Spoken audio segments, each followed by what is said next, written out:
Hey guys, welcome back to the channel. Last time we left off, I discovered that the nice blue air filter for this got used on my daily and is now really gross. So, we're going to go ahead and use that anyway. No, but seriously, the other one's not here yet, so it's either that or I wait on starting the car. So, let's get it the rest of the way together, put some fluids in it, and start this thing up.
Guys, we are going to try and start it for the first time. Bear with me here, it might not start on the first try.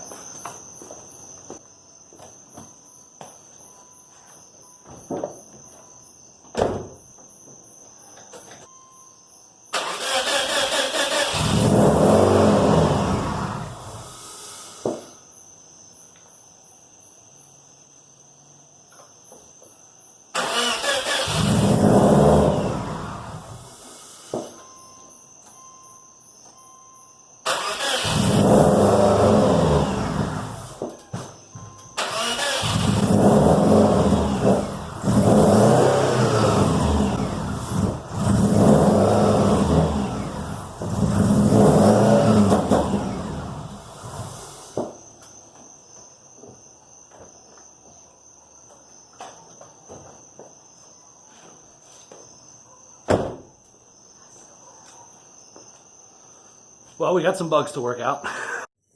Alright guys, welcome back. I have here installed my homemade boost leak checker.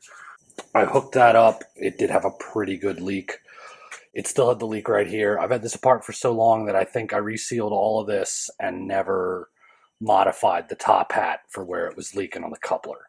It had had a leak like right here and also at the bottom. I took it apart. You can see I've already sanded this down a little bit. Right here you can see there's a flat spot. It's nice and round all the way to here, and then it gets there and there's a flat spot and it lets it leak in the coupler right there. And there's another one just like it right here. I originally started going around with a file trying to take material off of here and here so that it would eventually come down to the height of this. It's going to take a bit to get that to round, but we will get it there. I am right now working on it with some 35 grit sandpaper, just going all the way around. That way I keep it even and I don't put any additional waves in it.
Still a little flat spot right here. It's nothing crazy. It probably won't leak.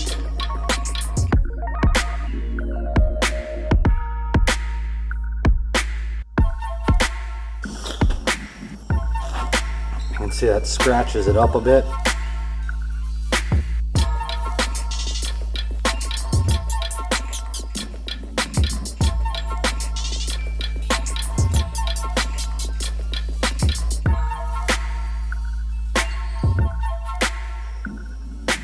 See right there along that crack, it's good. That's perfectly round. It's nice. This side, see that spot right there? Right there. That is still the slightest of flat spots.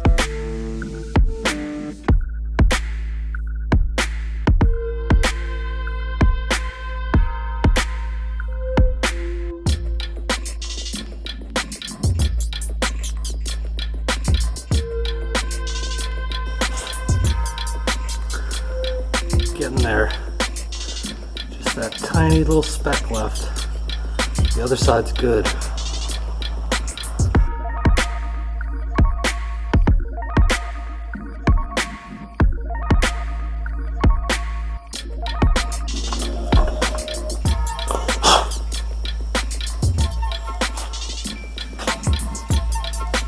Really, really, really close.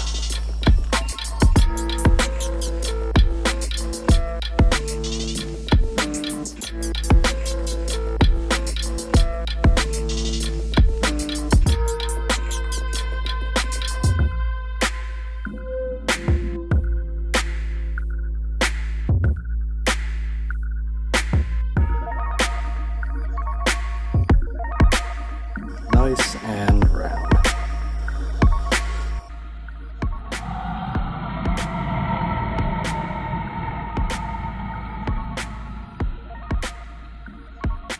Alright guys, I'm back. It is the next day. I've got this piece right here that we were working with in the last footage. Previously, right here, was a very big flat spot. You can see all that's left of it is just these little scratches there. And I don't think that's gonna leak. And there was another flat spot just like it right here. We got that one right out. This is much closer to round now. It doesn't need to be perfect. It is gonna be a silicone coupler going on there. Had to wait until the next day because this top right here being in the vise got all scratched up. So I had to give this a fresh coat of high temp engine paint.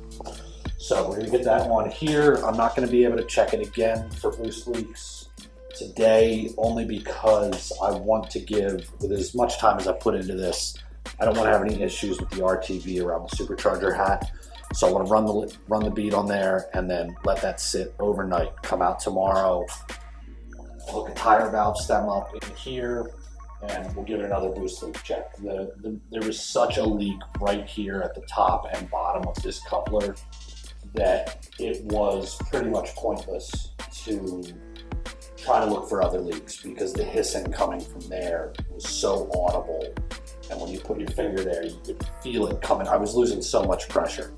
So I wanted to fix the biggest leak there was and then move on to seeing if any of these other ones, like if I really got to crush the clamp or possibly put a bead of RTV in there if that's what I got to do. I'm going to try and start it up again now.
All right, guys, so as you can see, this thing doesn't want to stay running. It fires up like a champ. It's got good compression.